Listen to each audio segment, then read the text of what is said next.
My entitled vegetarian friend refuses to share her food but expects to eat mine, so I've started ordering meat to keep her hands off my plate. I have a friend who is a vegetarian and very entitled. She believes that her money is hers, and my money is ours. I love sharing food with friends. I eat almost exclusively family style, but I hate sharing food with this friend because she does not share food with me. To avoid confrontation, I have started exclusively ordering meat items whenever we eat together. Recently, we went out to eat and I ordered chili cheese fries and I added steak. My friend interjected and asked if we could get the steak on the side so we could share. The waiter was like sure, and I kind of just stared blankly, silently fuming. But then when the fries came I immediately dumped all the steak on the fries and started mixing. She was like wait, and I said oh oops sorry, and continued eating.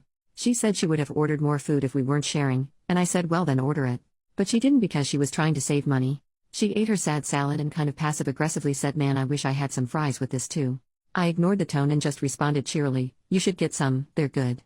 Hopefully she gets the hint soon. Edit. Okay, I'm sick of saying this but this person does not respond well to criticism. Friends have tried and failed to bring up issues about money with this person before. It does not end well. I am prioritizing my own mental health over being mature and doing the right thing. Go watch an after-school special. Relevant comments.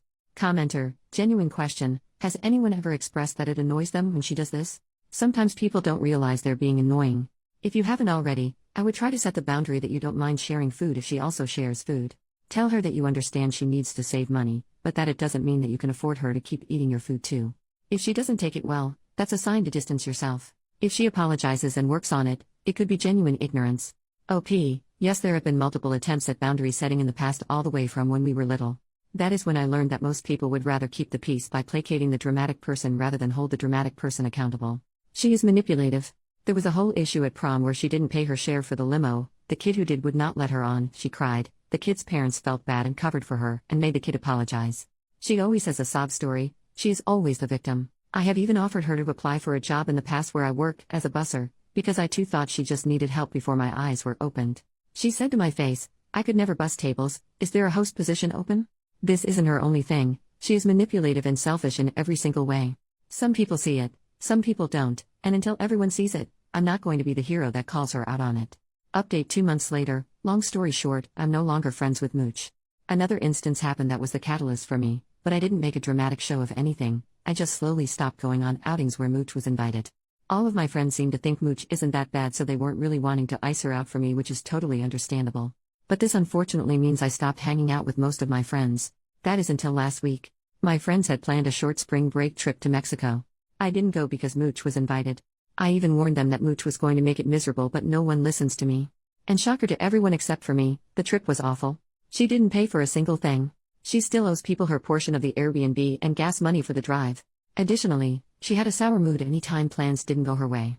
Example, group wants to go to the markets, Mooch wants to go to rent a boat, majority rules they go to market, Mooch has a giant frown and makes sure everyone is aware she is having a bad time.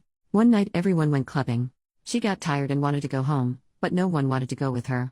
She was waiting around with her giant frown, clearly wanting someone to leave with her so she didn't have to pay for the Uber. She finally orders an Uber for herself. After the Uber arrives, 2 girls decide actually they are tired too so they take the Uber with her. She had the audacity to Venmo request the money for the Uber after having not paid for anything else the entire trip. And one of the girls she Venmo requests was the one that paid for the Airbnb that she still had not paid her back for. For the record, everyone else took turns paying for Ubers, no one Venmo requested each other for that. This was the first and only Uber Mooch ever paid for. That girl immediately starts a group chat with a couple of people on the trip and me with my favorite thing to hear, oh my gosh OP, you were right. Then I got to sit back and just watch as everyone word vomits to me everything terrible that happened on the trip. So it sounds like these 5 people plus me is done with her.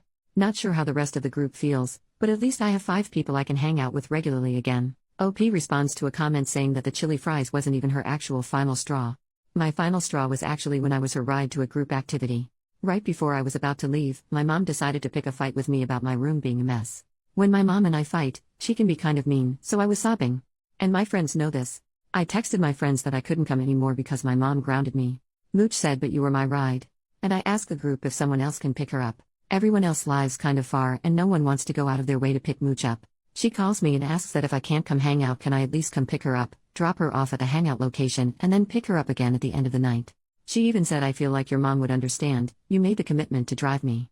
I just said no, and to her credit she accepted it and then ends with well that sucks, I hope you feel better because she can tell I've been crying. That was it for me.